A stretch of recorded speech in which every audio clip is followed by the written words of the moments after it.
Hello, YouTube. I swore I wasn't going to use the Obama phone, but I completely ran out of space on the iPhone. So, yeah, welcome to absolute terrible quality video. Um,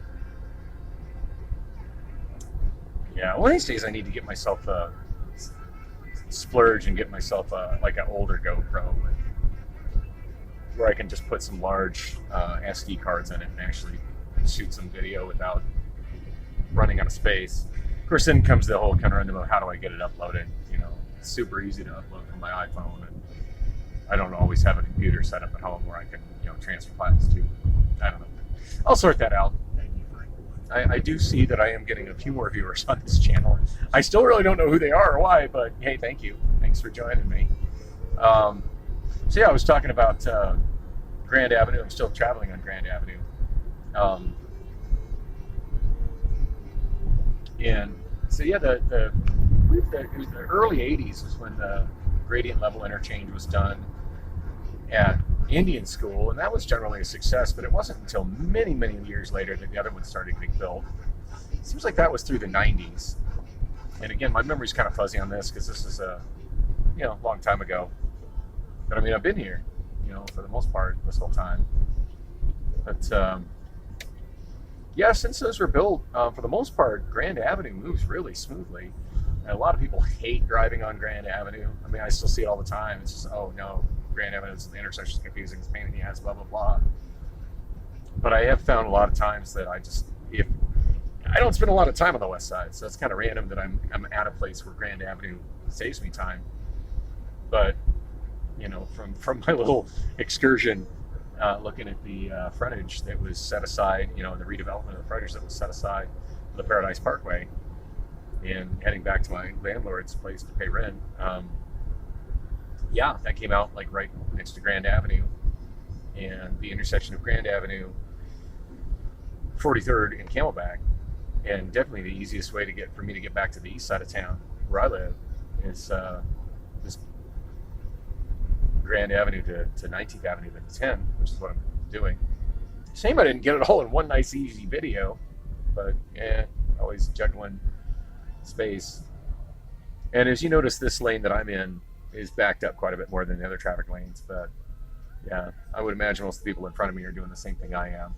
They're coming in from points west and then getting on the 10. And even though I already crossed the 17, Grand doesn't have a really good connection to 17.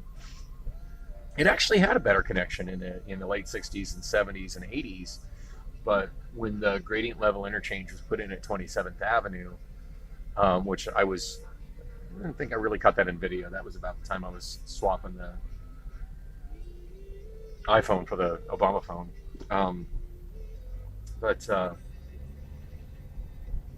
Yeah, when that was put in, the exits to Grand Avenue from I-17 were eliminated. They used to be, I don't know, they weren't full exits anyway. They were always kind of awkward, but there used to be, if you're on the northbound 17, right where there was an exit, it was like a double exit, right where the exit for Thomas Road was, there was also an exit for Grand, and I think it was specifically Grand westbound, because it didn't make much sense to get on Grand and go eastbound. At that point, you've already passed exits for downtown Phoenix, so why would you be getting onto Grand Avenue to go into downtown Phoenix? But yeah, it was like a submerged one-lane cloverleaf that went around a tight corner and got you onto westbound Grand Avenue, which at that time, actually, I think the bridge is still where it always was. Because it's kind of funny, like when you're coming over the gradient level interchange where you go over 27th Avenue, you come down to about ground level and then you go over I-17, and I-17 is below ground level. So anyway, that's how that used to be years ago. Oh, and sun in my face. I don't know how many people really care about how the freeways used to be, but it's something I've always found fascinating. How roads change, and there's always bits of the old roads left in the new road. I'm back on I-10. And fun fact, this tunnel that you see me drive through on a lot of my vlogs, this was the last piece of I-10 built connecting the East Coast and the West Coast. And up above, there's a park up above it, and there's a really good monument, like right underneath, in the deck park, underneath Central Avenue. Just kind of a monument to this being finally completing Interstate 10 as a coast-to-coast interstate freeway. And for those who don't know, Interstate 10 goes from Jacksonville, Florida to Santa Monica, California.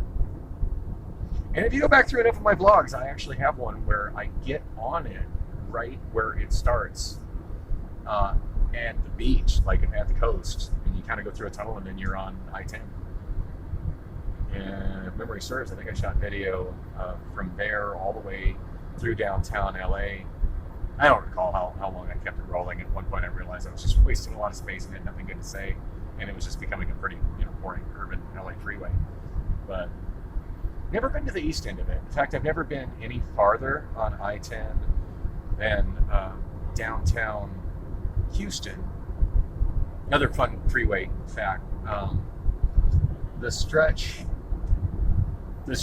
between downtown Houston and the West Houston suburb of Katy, which is known in that area is known as the Katy Freeway.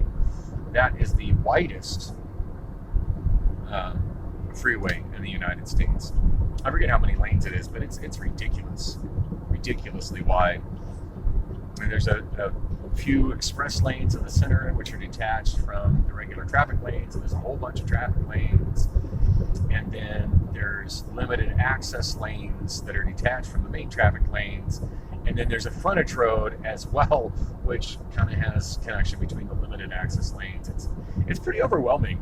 At least it was to me, as somebody who doesn't regularly drive on it. It was pretty overwhelming to.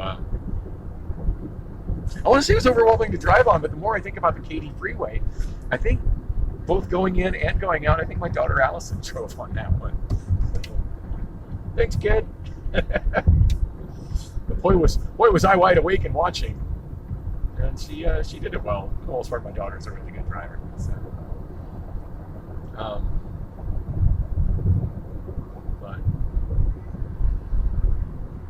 So, yeah, that was one of these years. I really do want to do I-10 all the way to the East Coast, just so I can say I've done it, just for the experience. And I'll probably shoot a bunch of video on the way. Hopefully get another camera and something with a lot of space to record. And yes, I will edit it, because nobody wants to watch all that footage. But yeah, it's certainly be a fun road trip. Although now I don't think it's a good time to do it, because it goes through, pretty sure after it leaves Texas, it goes through Louisiana. And after that hurricane, Louisiana is a bit of a mess right now.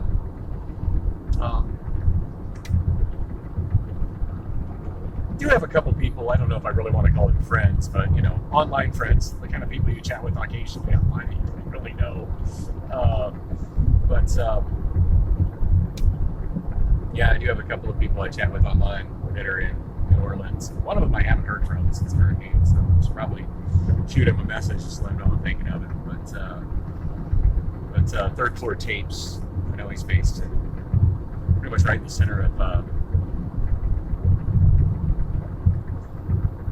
center of New Orleans. And it's my understanding most of New Orleans still doesn't have power to this day. I know he's based right in the middle of New Orleans. I always enjoy chatting with him on Reddit. Active cassette collector. Because believe it or not, there are people that still collect cassette tapes. And he's actually gone as far as to make a specialty website selling cassette tapes. And he puts really interesting titles up for sale on his website. For some kind of a bargain hunter when it comes to that sort of thing. So the titles that he has, he knows what they're worth. And they sell. Like, he's definitely got the word out that he's got that website. I think it's just thirdfloortapes.com. Check it out. It's a neat website.